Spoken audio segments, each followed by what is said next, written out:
Twitches 2 is the 2007 Disney Channel original sequel that reminds us it is possible to have too much of a good thing. That's why after watching this movie, I decided to stop using floor wax on my bikini line. It's slippery enough down there. And just as hard to grasp is the plot of Tia and Tamara Mowry's second mystical adventure in the fight to save Coventry, the now slightly expanded land of incoherent costumes, meandering conversations, and chunky glitter makeup. It's like when the lights come up at the end of a rave. You're gonna want to follow this experience with a bottle of water and a bump of baby aspirin. Let's be clear, this movie was fun and I love the whole franchise, but I can't just ignore the jarring recasting, uninteresting action, and a long, tired story with too many characters that nobody asked for. And I don't care that I'm already banned from the Vatican for saying that same thing about the Bible, okay? I'm doubling down, Popey. Let's get into Twitches to defeat Thantos through the power of a hot and cold sibling relationship in another magical, mystical installment of Clip Breakdown.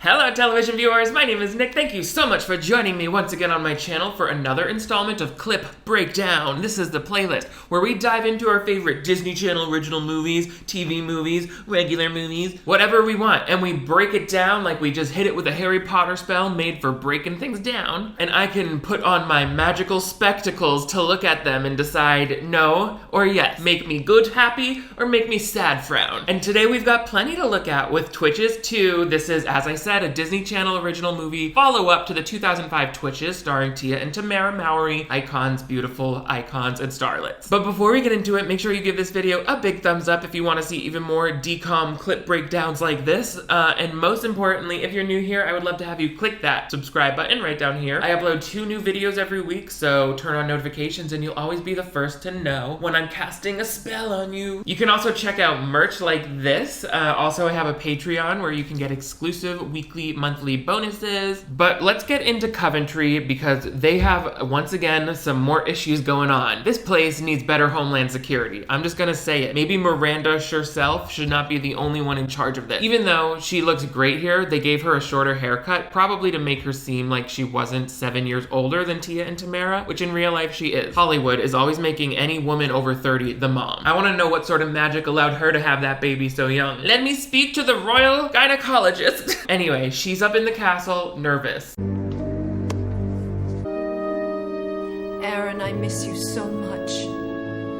Wow, Ellen DeGeneres looks really confident in her bathrobe. You can hear that they used like some funky ADR here to make it clear that she's looking at a picture of Aaron, her husband, because you don't see her mouth moving, her face is turned away. Aaron, I miss you so much.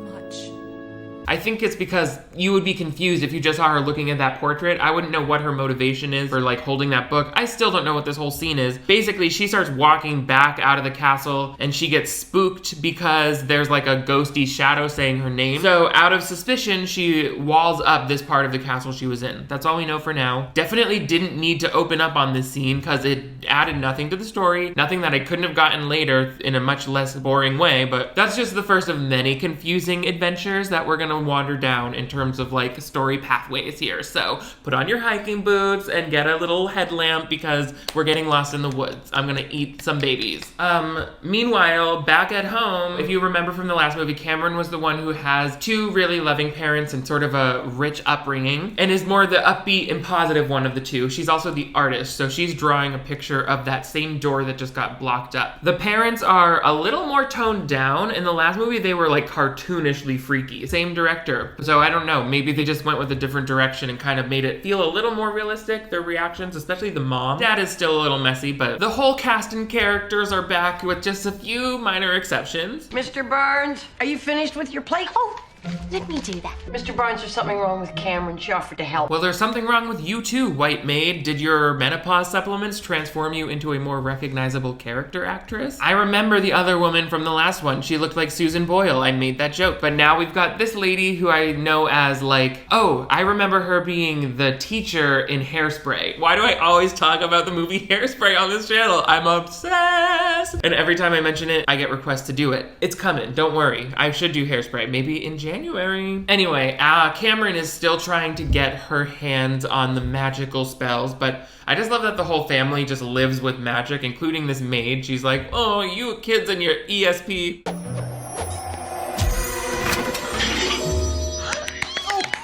Was it part of your magic spell to make your dad laugh exactly like the Nutty Professor? Was that a good impression? He giggled like that dishwasher gave him a friendly spank. The dad is all kerfuffled because Cameron's been messing with the car, with her magic. It's a mess up in the house. But in a kooky, fun, no consequences because we have endless money type of way. What about the car? But then her wristlet glows, and it's actually a necklace, and it tells her to run upstairs and check on Alex because something's afoot. Or should I say, a hand.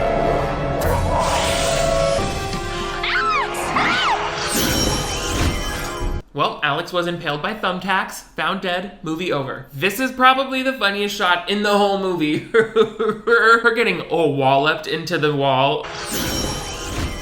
That's physical comedy. I'm not tired of it, okay? Also, I can't help but pause and look at all of the posters on Cameron's wall whenever they show her room. You'll see they have like 2 very similar photos of the same guy.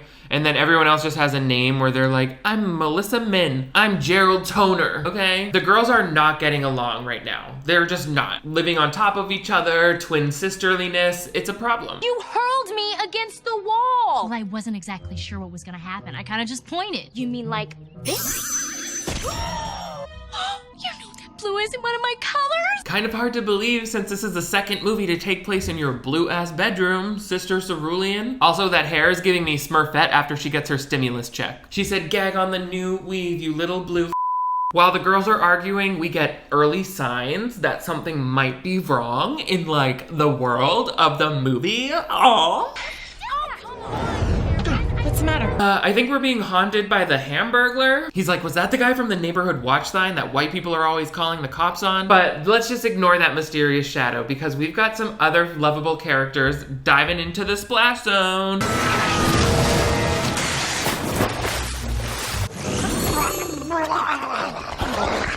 A pool?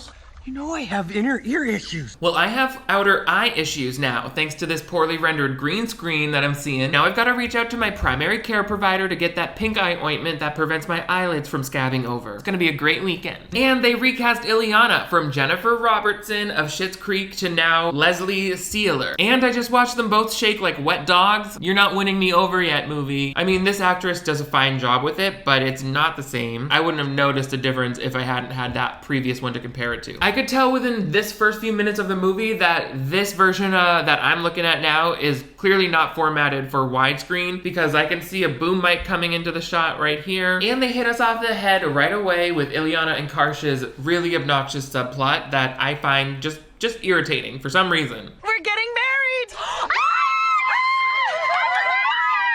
A wedding. This is just like the Sex and the City movie, except here we have actual people of color in the lead roles and not just a bunch of sun-bleached mannequins. The 2 mystical newlyweds or like fiancés, whatever you call those people, lovers-to-be, mystical. Also, what is with this interdimensional thing having like a standard idea of what marriage is? They can flip around and look like jelly and go into the pool, but they have to like have a wedding like and they're like, wedding. I don't see why this like other dimension randomly borrows very human constructs, but what do I know? I'm just a person watching the movie too many years later to even care. Anyway, they're surprised by this door that she's drawing. I drew that this morning. I have no idea what it is. It's your father's crest. I've been dreaming about him every single night. I don't suppose. No, Aaron died the night the twins were born. I know this for a fact. Dead? Yeah. Did he say dead?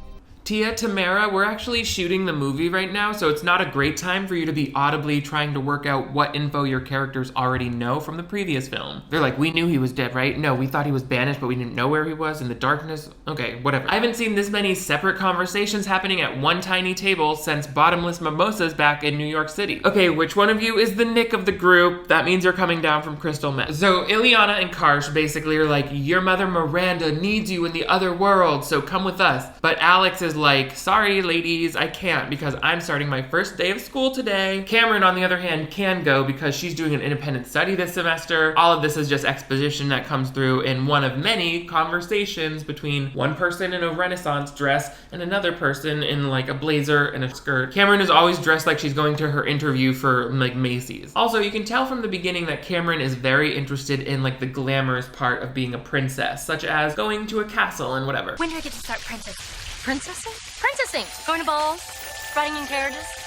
Waving. Oh, pardon the confusion, dear. See, in Coventry, princessing is what we call fisting someone with a satin glove. They're basically like, you're not gonna be able to do any of that until you rein in your magic. So we're gonna train you how to use your magic better. That's gonna be really fun. Don't worry about it. But naturally, that's not the full story. Don't want to alarm them until we're certain. There's something moving through the Shadowlands. Thantos? He's still alive? But you held hands in front of him and used your happiness to defeat his spirit. It's the same tactic we use against anti-gay protesters at the Pride Parade. Although they come back every year too, so I don't know. I guess when it comes to scaring or permanently killing people, I see why straight white men love guns so much. They do work for that. I mean, if there's an evil spirit, I'm always gonna go with the holding hands and thinking positive route first. But if I have to do it every 3 months, like I'm spraying for roaches, I'm just saying, what are our artillery options here in Coventry? I insist that Alex return to Coventry?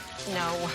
For now, she might actually be safer in her own dimension. I would take less safe in another dimension just to escape the sound of this damn fountain. Here in Coventry, we modeled our water features after the heroic, noble sound of pissing. Back in the real world of Nowhere's Town, Nowhere. Okay, on IMDb, they say they realize that their dad may be living in New York. Never once is it mentioned that they live in New York. I don't know. Either way, in this scene, we get the equivalent to the Allie and AJ song we had in the previous Twitches movie. They have like a main theme song for this one too, and it's definitely not as memorable or catchy, I'm so sorry to say. Although I do appreciate the first day of school spirit. Love that. Kids, I want you to take on your first day of college with the same level of confidence that Alex has. She said, I've got my map and my 3-ring binder full of stories that my interdimensional father told me from beyond the grave. Where's my degree? Waverly University was like, accepted, because all of our buildings have metal detectors now. Right after, we see the mystical shadow following Alex, but because the music doesn't change, I like how it also seems like it's the shadow's first day of school. Can we get a spin-off movie where the shadow like finds itself in college and like gets contact lenses and joins an a cappella group? Next, Alex runs into a gentleman who I could not remember at first where I knew this guy from, but then I remembered he's from Radio Free Roscoe, a show that played on the N back in the early thousands that I loved. What, you can't even say hi? Hi. Come on, don't be that way. If a man ever gently restrained my arm while telling me don't be that way, I would have no choice but to commit to being that way for the rest of my life. Whatever way you don't want me to be, that's who I am now, and it's all because you had to voice your opinion about it. Alex realizes right away that this guy came up all strong like he knew her because he thought he did know her. He would have. I've never really seen you outside the art department. Later. I know what's going on. You're making a huge mistake. Maybe, but how about I call you later? And I like the new hair. It's nice. Later, Cam. Wait! I'm not who you think I am! You're choosing really unclear phrases to explain to that guy that he's confusing you with your sister. I get that it's only your first day of being a creative writing major, but this is just talking. You should be quicker at that part. This is one of those classic misunderstandings you get in a lot of TV movies where it's like, oh no, that's not what you think. Let me explain. Don't waste your time saying, let me explain. Just start explaining, especially if the person's like about to walk away. You're making a huge mistake. That's a very cryptic way of saying, oh, sorry, you've got me confused with my twin sister. But not everybody is so easily confused. Cameron's friend from the previous film makes a reappearance here. I knew it was you the minute you walked onto campus. Cameron wouldn't be caught dead in those jeans. She also has a relatively distinct face, voice, and personality. You know, like most adult twins do. Basically, this friend, whose name I cannot remember, explains who this guy is to Cameron. She broke up with him 2 weeks ago. We don't talk to him anymore. Geez, what else has Cameron not told you about? Do you know about your triplet that they left in the forest as a baby because she was ugly? Also, what is the timeline for this movie in relation to the first one? Because she said they broke up 2 weeks ago, but 2 weeks ago, wouldn't they have known each other? Like, how long ago did the first movie take place? Because that one happened right around their Halloween birthday, and now it's clearly winter with the lights on the tree and the fact that she's starting her first semester at school. It would have to be at least January of the next year. So, why is Cameron not telling Alex about her boyfriend at all in the time that she's been living in her bed? Make it make sense. is what I'm hoping. But again, I think the script was just rushy, and they left a lot of plot holes open to me having this type of question. Meanwhile, back in Coventry, Cameron is getting a lay of the land in her fancy new princess castle. While there, she like breaks a lamp and this cute boy comes up and helps her fix it. Just trying too hard, all right? Just picture what you want to have happen and let it flow through you. Like when you sneeze while peeing. The whole time, Cameron is sort of like, oh, I want a prince. You know, that's like the best part of being a princess is having a prince. Oh, having a prince. I'm Dimitri. Are you Prince? I prefer not to use titles. But in case it does come up, I am Lord Shrimp Dick of the Shire. Cameron is right impressed with Dimitri, who she believes to be a prince, but we get that that's not the full story either. I prefer not to use titles. No reason I can't talk to her. No reason except for the fact you broke like 1,400 laws. I think she likes me.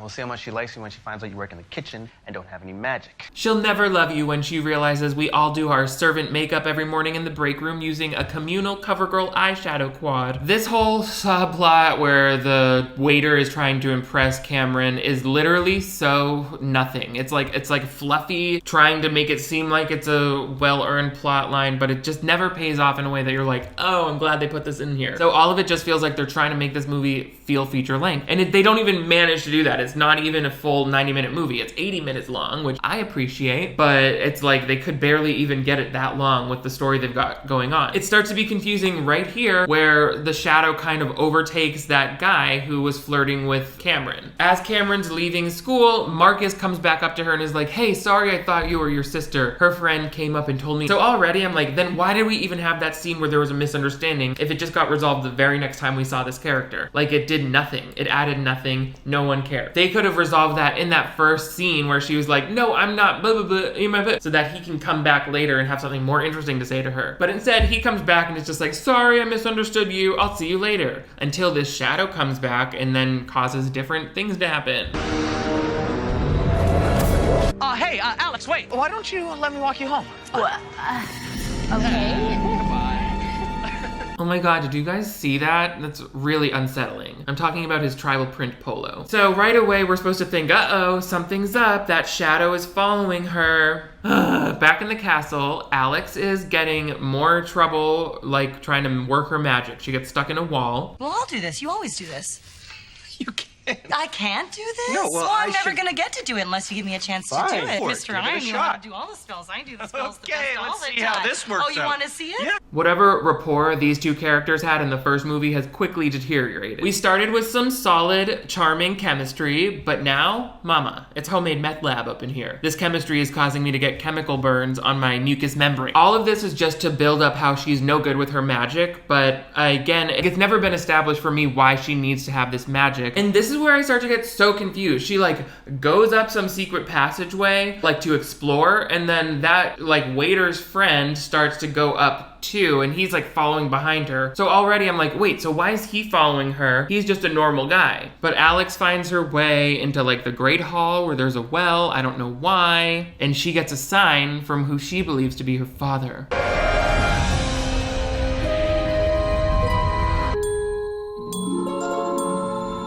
So the good news is you got a sign from your dad. The bad news is he has the dirty hands of a coal miner, so I don't know, maybe just wear dark colors around him. Another thing that was interesting throughout this movie are the amount of times they show me something that doesn't happen on screen. Like the characters would just be like, oh, that thing that happened outside that no one saw? That's what happens with that Marcus walking her home. Is Marcus still... Still sitting across the street just staring at the house? Yep. What boy? Marcus. He walked me home and he never left. Wow, a man stalking you to your home after just one day of being a college student. Isn't it great to be a woman? Anyway, have fun being murdered. There's definitely some initial jealousy from Cameron being like, wait, why did Marcus walk you home? But they don't really get into it. They're too excited about the ring. Cameron, I think our father is still alive. What are you talking about? I've been writing all of these stories about him, that he's out there asking for our help. But your stories always come true. I know. I didn't want to say anything because I wasn't sure. So much of this movie's plot could be avoided if the characters would just feel a little more comfortable talking about things before they were sure. The mom said the same thing. She's like, I didn't want to say anything to worry them. It's like, wouldn't they be more worried if you tell them when there's no more time to fix, like that they're about to die? Also, I am so annoyed that they went with the same plot device in this movie, where she's like, oh my goodness, we have all of the answers in these pages of notes that I've written. It's like, I've never seen her writing these stories, really. I just know that she, like, what is it like for her? Does she dream about them and then she wakes up and instantly writes them? Do they come to her as visions? They need for me to find a little bit more of a cinematic way of showing her how this destiny information is being passed down to her. Otherwise, it's literally just a deus ex machina. The info you needed is just being handed to you. Again, I think in the last movie I talked about maybe there's some sort of cipher. She's writing code and she has to figure things out, or poetry. But since these two women are two halves of the same sun, why can't it be like something is painted into one of Cameron's art pieces and then something about the story? It doesn't make sense until you put the two together. You know what I'm saying? Then at least my brain would have to be like a little bit above just like coma level to understand what's going on here. He's trapped in a place called the Shadowlands. Okay, fine, but can we call it something else? All of this World of Warcraft young adult fantasy talk has me sounding like a gay Katniss Everdeen, Katniss Everqueen. See how annoying that was when Cameron was like, it's called the Shadowlands. Okay, perfect. So nothing is new. You've known this since the beginning of time. Also, it's something that we already knew because the mom said it to Ileana and Karsh. She was like, Thantos is still alive, which is exactly what they reveal here. Thantos is back. Huh? Thantos is back! Twitches 2 will be right back on Disney Channel. Like, none of this is a surprise to us. We've been new since the first scene in Coventry that Thantos is alive. It's also just crazy to me that the girls would just start screaming when basically it's the equivalent of being like, your attempted murderer was just released from prison. You wouldn't be like, ah! So now that we know this thing that we already knew, the two girls have to go back to Coventry to talk to Miranda. 2 days, the sun and the moon will be in perfect alignment. And both of you will be at your most powerful. I need them to perform the vanquishing spell. But they're not ready. Then get them ready. I'll be in the Great Hall of Mirrors, grinding coarse chunks of glass into distracting glitter for my face. Basically, Miranda says once the girls do this vanquishing spell, it's gonna destroy anything out in the Shadowlands. Which, of course, the girls just found out from the book that they already wrote that that's where their dad lives. So doing this vanquishing spell would be bad news. It would kill their dad, who they think is still alive. I know you don't want to believe this, but your father's gone. But my stories, my dreams. Are the work of Thantos.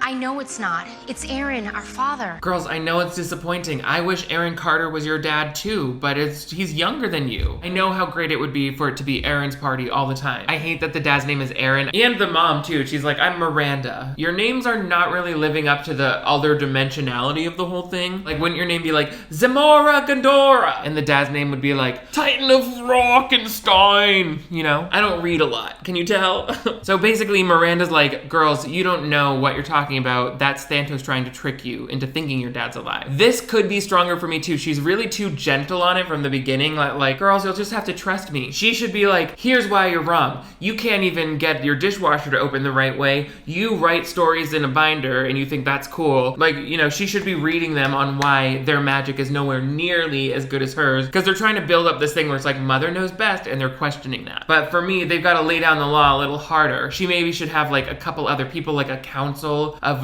Coventry behind her to be like, the council has spoken, girls. You go back to your princess duties. We don't get enough of that. Instead, they're like, go teach our girls how to do that spell. The most important aspect of the vanquishing spell is getting the proportions correct. Is the second most important thing to find the most echoey room in the castle? Is having good acoustics like a big part of this? Also, why are there so many conversations and dead ends in this? Like, I don't need to see them training. They get the spell wrong, causes like them to get burned. They're like, we're gonna go change our clothes. And then they realize like, oh, Alex has not been putting her full effort into this. She's like not fully into fighting this demon again, which is exactly the same conflict we had the last time Cameron wanted to convince Alex to get into this whole duty of saving Coventry. We've already seen this before. Having deja vu.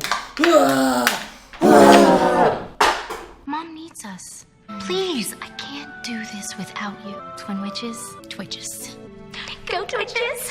Oh, these characters have more flip-flops than a Jimmy Buffett concert. Always convincing one another to change their minds with just like a few exchanges of words. So of course they go on to try to do this spell, but I don't know, everything takes 10 years in this movie. Stay focused. All our energy and concentration has to be on Dimitri! Nice focus. Nice stage fall. I felt really comforted knowing that that crew member was behind you to catch you and you didn't really hit the floor. Also, shout out to you for falling down for no reason. I'm gonna start just falling down because someone leaves a conversation too quick for my liking. They're gonna be like, oh, I gotta take this call real quick, and I'll be like, ah! Ugh.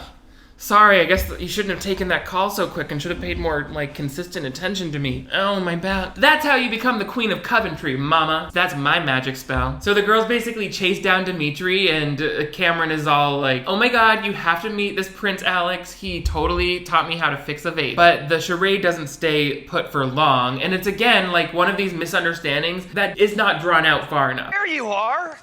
Can I get some tea, please? And can I get one of those chicken salad sandwiches with the crust cut off? Well? Right away, sir.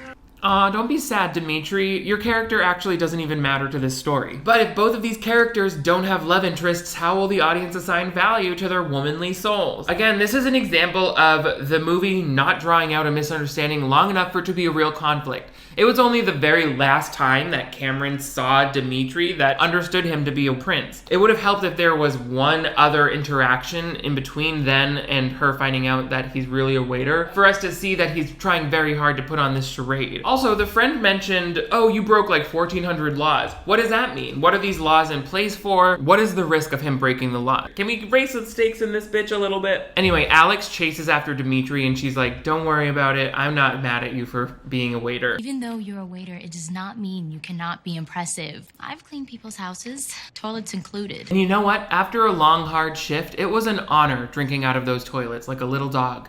Sorry, what were we talking about? We get a real quick MacGuffin here, like a red herring. Actually, can I ask you a favor? Sure, anything. Can I borrow some of your magic? My magic? Why would you want that? Well, so I can do something special for Cameron. Well, don't you have any of your own? No. Oh, okay. Well, Are you all right? It was Thantos. I know it. He tried to take over Dimitri's shadow. And that's why I instantly killed him. She's very much a shoot first, ask questions later. I hope there's no open carry laws in Coventry. So basically, for that 3 seconds, I was very on the same side as Alex. I was like, oh my god, Dimitri is secretly a bad guy. Because I'm already getting the feeling that the shadow figure can take over people. We heard in one of those previous conversations with Miranda that that waiter's friend who was possessed briefly by a shadow, he was fine, but his shadow was haunted, like it was never explained. So I don't know what happens with the shadow taking people over, it sucks. But here's what Alex did to that waiter guy. Oh, come on. Only Thantos would ask something like that. Everyone has magic, right? You see, after your father was killed, your mother thought it would be best to leave magic in the hands of those who could best control it. they took everyone's magic? That's horrible. That's so unfair. Alex, I really don't think you understand. No, I understand just fine. Oh good, she's an activist now that she had one day on a college campus. Also, is anyone else so confused by the plot? Like, why are we all of a sudden worrying about who has magic and who doesn't? Why did we have a 30-second kind of false dilemma there where we thought the waiter was the bad guy, but he's really just actually wanted magic to impress Cameron? Would it have hurt so much to really lean into that trope where it's like the bad guy is possessing the people around her? Like, we've seen that in pretty much every sequel, but it would still feel more fresh than this series of hallway conversations that lead nowhere. This is easily the lowest point of the movie. We're back at the school, which feels like a completely different plot. Like, they care about Coventry only for as long as they're in Coventry. Then when they leave, they're like focused on these petty schoolyard things. Like, if you knew that there was an interdimensional world at risk, wouldn't you care a little less about college and like your boyfriend? Cameron runs into school because she realizes Alex is studying with Marcus. And in order to get information, after Alex leaves, Cameron turns herself into Alex and then goes up to Marcus and is like, what did you think of my sister? And he's like, oh, she's a little self-centered. Ugh, I'm so annoyed that I have to explain this. Then Alex, who just left and sees someone who looks exactly like her talking to Marcus, changes into Cameron and goes up. So now the girls are pretending to be one another around around Marcus, and then he leaves. I need to take a 15-minute break from even explaining that. That was so dumb. And I read on IMDb that this was another scene where the girls actually had to sub in for one another because Tia or Tamara wasn't available for shooting on the day. So maybe that also explains why I'm so confused by watching this. And the worst part is, it adds absolutely nothing to the story. It just gets us to this point. I turned my back for like 2 minutes and you're all over him. Why would I trust you? Because I would never do anything to hurt you. You should know that. I do know that. I didn't break up with him. He broke up with me. I just told everybody that so it wouldn't look bad. Wow, I love how the more we peel back the layers of Cam and Marcus's relationship, the closer we get to the end of the movie. We get this little callback to the first movie where the girls switch clothes again. Oh, maybe that's what it was supposed to be. Maybe that's why I'm confused. The girls were just supposed to be switching clothes, but because one actor was playing both of them, it felt like they were switching personalities too.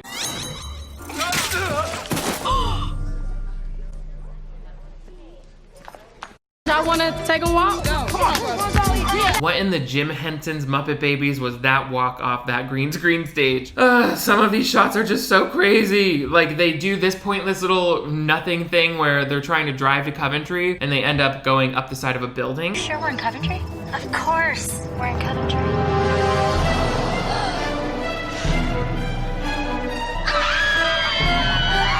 Tia and Tamara both have gorgeous hair in this movie, but it should not be defying gravity. Their hair is like, I think I'll try defying gravity. And you can't bring me down. Can't I make you understand? You're having delusions of grandeur through accepting limits. Anyway, I can't get stuck into song time. We've got a world to save. The girls end up in Coventry. They're talking to their mom. It's like all conversations with mom from this point out. And we're only halfway through the movie. That's crazy, right? It's a sad study, isn't it? What was he like, please?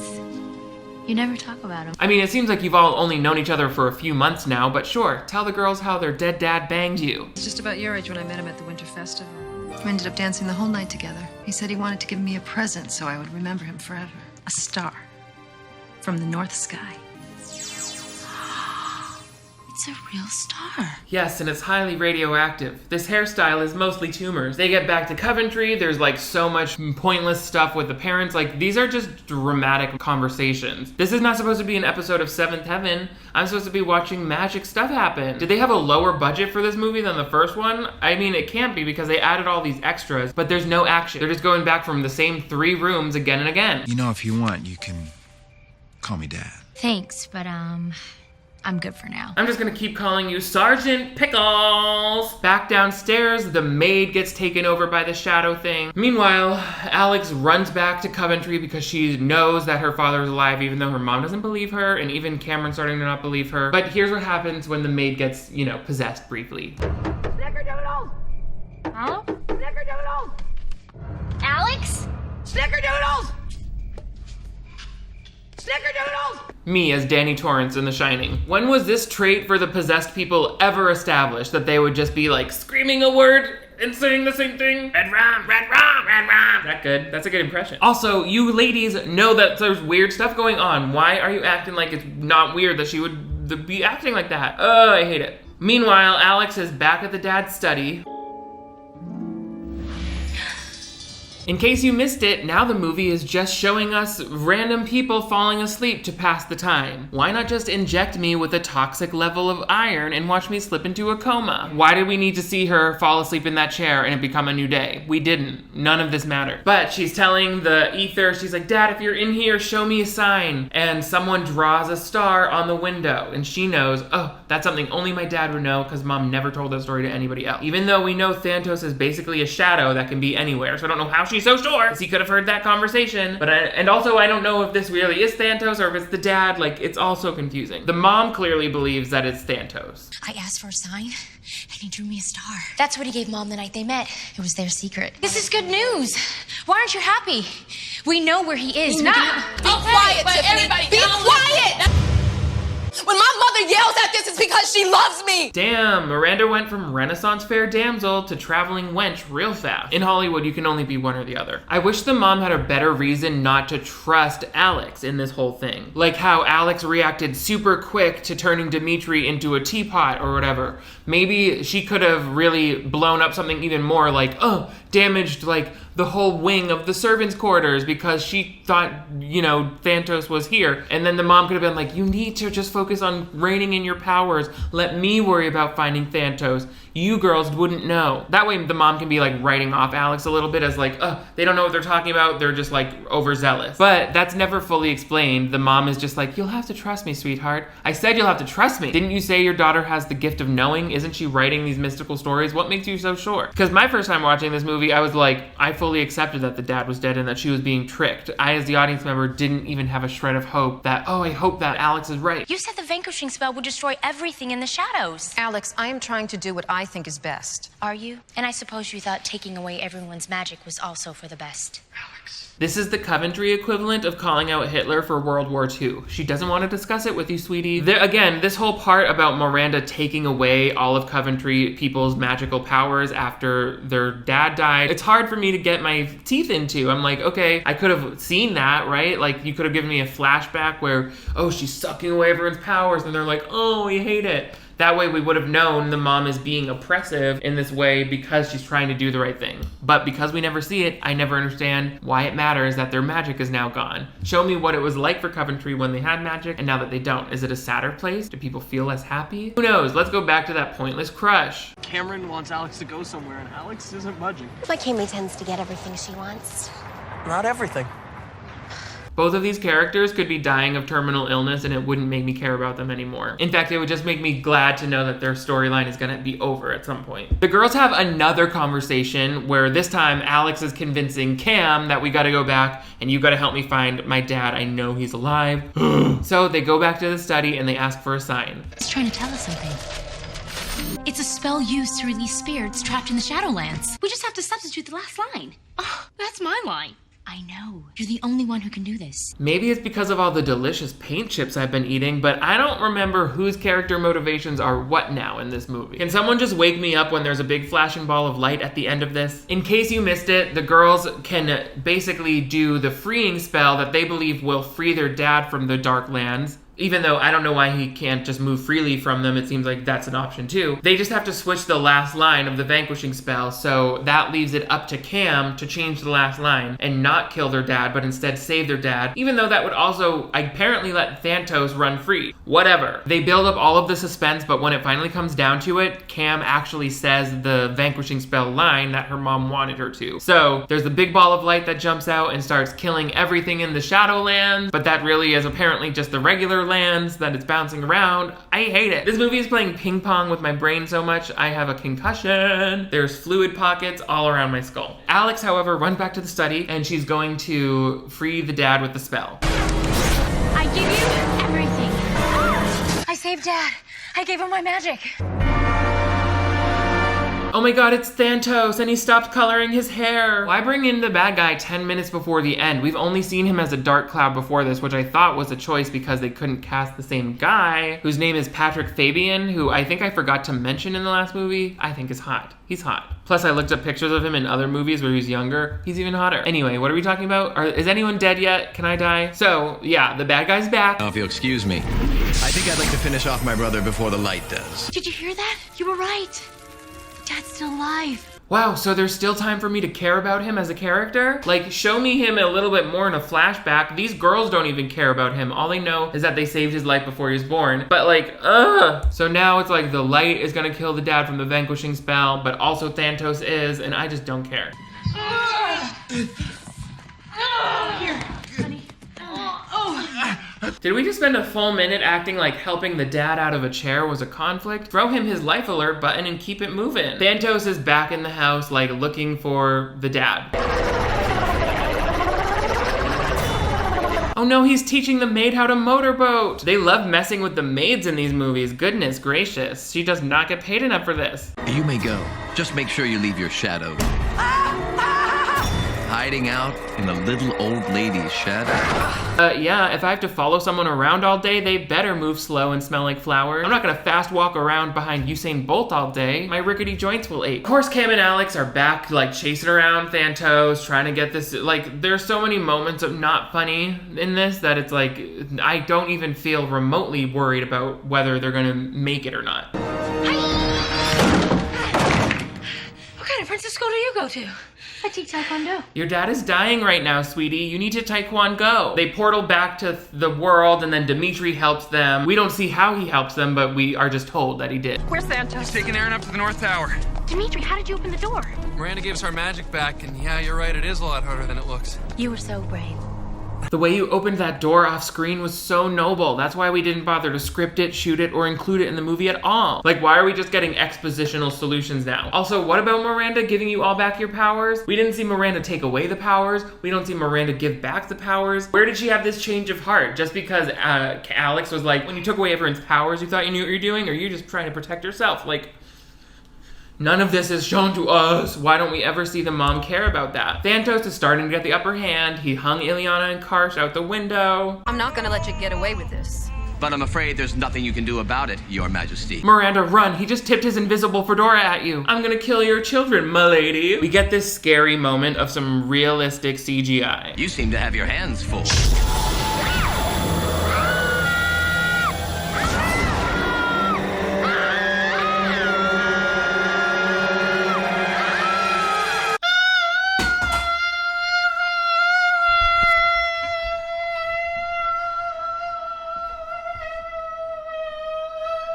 When did this become a horror movie? From the point of view of a powdered donut right before I eat it. So, Miss Mowry, what's your favorite part about being an actress? Probably getting dangled from a string with my mouth open. It's about time to wrap this up. Let's kill Thantos. It's too late for you to do anything now.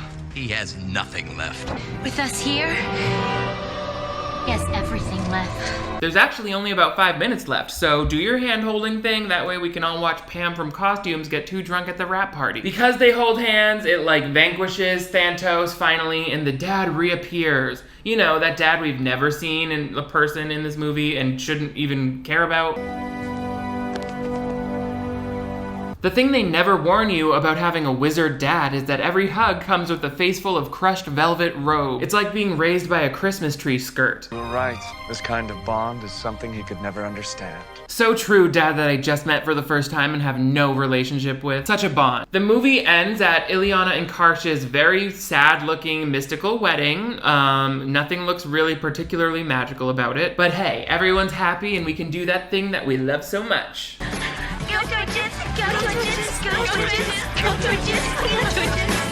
That wizard dad is over here like, oh yes, I'm stirring the cauldron, smashing. What did you guys think of Twitches 2? Did you think this was a great continuation of the previous film or just a rehash of some old plot devices? Let me know your thoughts and opinions below, but also give this video a big thumbs up if you want to see even more DCOM original clip breakdowns just like this. But most importantly, if you're new to my channel, I would love to have you click that subscribe button right down here. That way you never miss new videos from me. I upload 2 new ones every week. So hit that notification bell and you'll always be the first to know when I've conjured something new in my smashing cauldron. Also, check out my merch in the links below and join my Patreon if you want to get even more exclusive benefits, contents, and bonus exclusives from me. Thank you for getting into being a twin witch with me again. You guys are all the greatest. I will see you next time.